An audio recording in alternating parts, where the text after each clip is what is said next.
Yo, what's going on people? It's your boy Ape Huncho, back at you again with another video. Now, this next story we're about to get into just shows you that when you're under the influence of drugs and alcohol, it can really make you do things that you might not necessarily do when you're sober. And it also shows that when you're under the influence, how quickly things can escalate because you're impaired. So on the 7th of September 2019, at around 7 AM, police were called by ambulance colleagues to Cooksey Lane in Kingstanding Birmingham after a man who we now know as Dale Grice, aged 32, was found with fatal injuries, and he was unfortunately pronounced dead at the scene. Immediately after his attack, it said that his killer, Ravinder, aged 37, had crashed the car, fleeing the scene, and is seen on CCTV walking into a shop dressed in all black with the sleeveless hooded bomber jacket over a t-shirt and jeans. He can be seen stumbling into one shop and grabbing 2 cans of Stella Artois from the fridge. After drinking those, he's then captured on camera again, trying to buy more alcohol from another shop. Here, he jabbed a worker's chest with his finger and is asked to leave. It would be less than 2 hours after the initial attack had happened that armed police would spot him and make their arrest.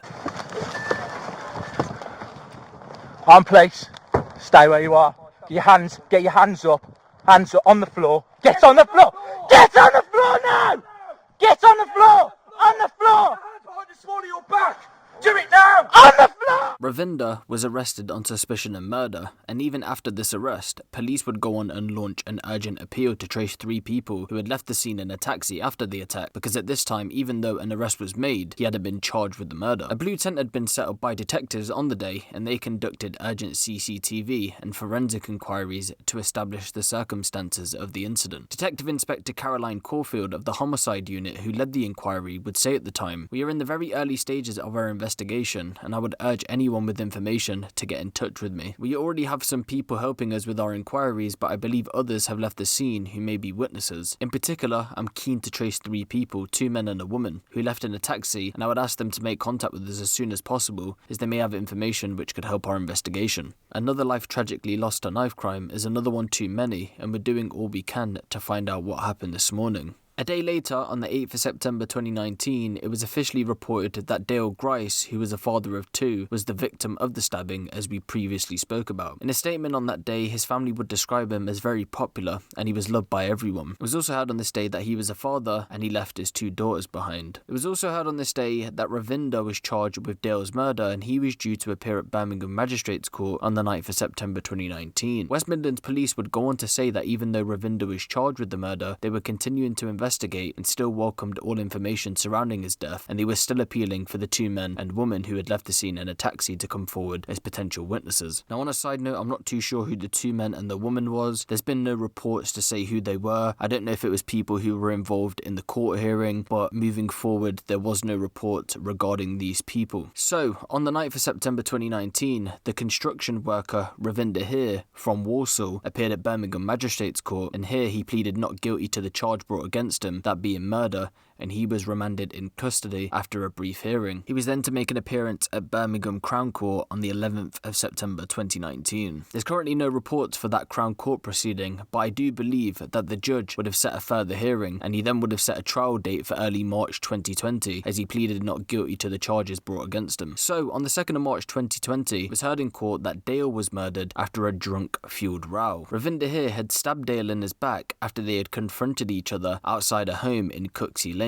and the court was told that Ravinder claims he stabbed Dale in self-defense. The court was then told that the fight had taken place, as we previously spoke about, on the 7th of September 2019 at around 7 AM. It was then heard in court that on the previous evening, Ravinder had rowed with his girlfriend Remy Connor over text. After drinking at his home in Pimpernel Drive, Walsall, he went to confront his partner, who was at her mother Larissa Linden's property on Cooksey Lane. A number of people had been drinking and socialising throughout the night at the home following a funeral of a family friend. Upon arrival, Ravinder had curbed his car, puncturing one of the tyres. He then banged his way into the kitchen, but was soon bundled out by Miss Linden after showing her the knife he had in his jacket. Ravinder forced his way back into the home, but this time went up to 32-year-old Dale, who'd been sitting on a breakfast bar stool. Rachel Brand, prosecuting, would go on to say that the 2 had come forehead to forehead. She went on to say, "Words are exchanged and Dale Grice says, 'I think we should take this outside.' Both men walked out of the house, firstly into the yard and then the street." She continued, "Maybe Dale Grice was perfectly prepared to have a fist fight with the defendant. He'd been drinking and had consumed some drugs. Perhaps Dale Grice hadn't heard other people saying he had a knife. The two men had squared up to each other. Possibly Dale Grice swung the first punch, but that was met almost immediately with the defendant swinging the knife and stabbing Dale Grice in his back. The fight was over. Dale Grice almost immediately collapsed. The colour had drained from him as he had fell to the ground. She would go on to tell the court emergency services were called and attempts were made to revive the victim, but he was pronounced dead at the scene at 7:32 a.m. She goes on to say, "We are not suggesting the defendant set out that morning to kill Dale Grice. What happened, we say, is that the defendant was aggressive and belligerent from the beginning. The moment he arrived, he wanted to fight someone and he chose Dale Grice. He intended to stab Dale Grice and he did so. He may regret that now." And as we previously spoke about, but it's now told to the court, that Ravinder had sped off from the scene in his car, but he couldn't drive it far due to the punctured tyre and he abandoned it crashed on Questlet Road. Also, as we've seen in the CCTV, it's then presented to the court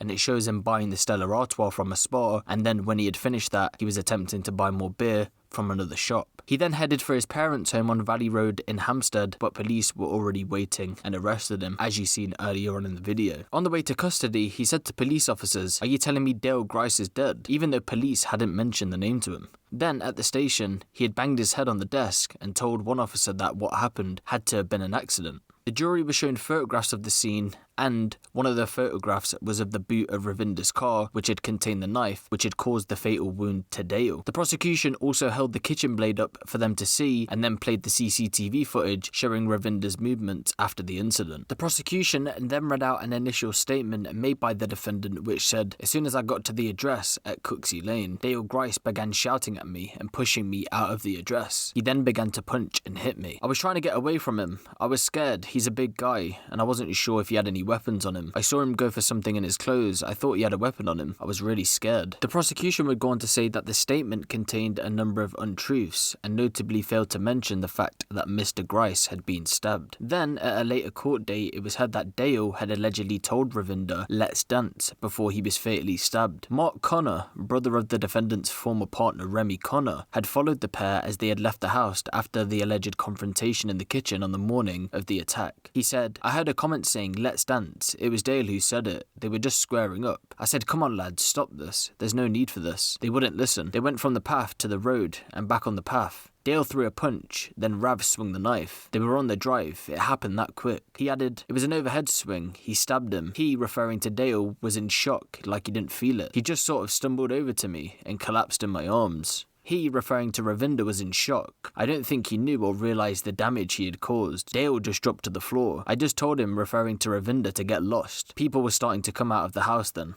I said, 'What the are you doing? What have you just done? Get the hell out of here.' He, referring to Ravinder, got into his car and sped off down the road." The court had also heard on this day, and as we previously spoken about, the day before the incident, Ravinder's girlfriend at the time, Remy Connor, had attended the funeral of her grandfather, Paul Linden. Then a wake had took place at Beaufort Arms pub in Hampstead. A group then went back to Remy's mother, Larissa Linden's home at Cooksey Lane around midnight, where they had continued to drink throughout the night. Ravinder had not been invited to the funeral because he didn't get on with Miss Linden, which was his girlfriend at the time's mother. He had been rowing with Miss Connor on the evening, mainly over text, about what she would be coming back to take care of the couple's son, the jurors were told. It was claimed despite drinking heavily at the time, Ravinder had drove to Miss Linden's home the following morning, as we previously spoken about. Mark Connor's girlfriend, Charlie Holmes, met him at the door when he arrived at around 6:30. She went on to tell the court, "He asked me if Remy was there, as well as another man named Tydo, a friend of Remy's, who had been the source of trouble between the couple, who had a scuffle with Ravinder 2 weeks prior." She went on to say Tydo wasn't there, he was at the Beaufort, which was the pub as we previously spoke about, where he works as a glass collector. She went on to say, "Ravinder pulled the knife out on me, and I said, 'What you going to do with that?' and he stabbed the front door twice, and I shouted for Mark." Inside the home, Miss Linden then confronted Ravinder, and giving evidence, she went on to say, "He just stood there. I grabbed him and literally lifted him off his feet and tried to get him out of my house." She then claims that she saw Ravinder had a knife in the inside pocket of his bomber jacket. As Remy Connor took to the witness box in the court, she had told the court that Ravinder was diabetic and takes insulin. Timothy Raggett, defending, stated Ravinder had a drinking problem and asked whether alcohol affected his condition. Remy Connor would go on to say, "I could tell something was wrong with him. I can tell he's had a drink. He just wasn't himself. She added, "I think that's what caused Ravinder's behaviour, his pancreas." She went on to tell the court that Ravinder knew where she was, but had came to see who she was with. She then went on to describe the initial confrontation between Ravinder and Dale, and she went on to say he went over to Dale and said, "Yes, Gricey, what are you saying?"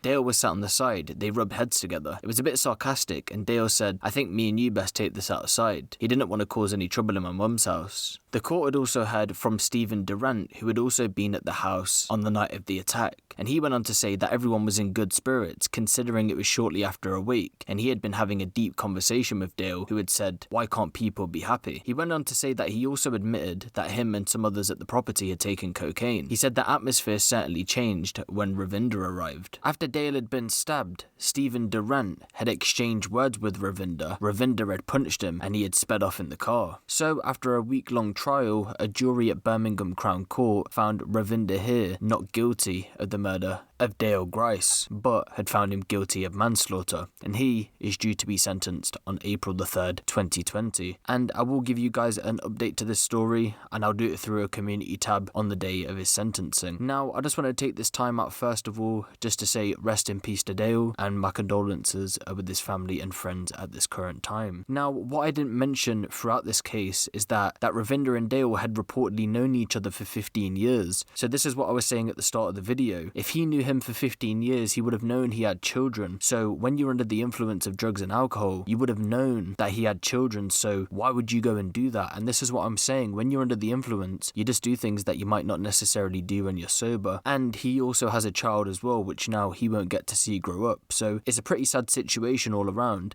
And the fact that this had happened at a funeral wake, again, we've seen this before not too long ago, where people are getting stabbed at funeral wakes, is absolutely crazy to think that you could go on and kill someone at a funeral wake. Like, don't you have any morals? But again, he was impaired and he got found guilty of manslaughter rather than murder. But let me know what you guys think of this in the comment section below. Give the video a little like, and if you want the latest drill, street and music news out of the UK, be sure to hit the subscribe button and the notification bell. It's been your boy Huncho, and I'm out.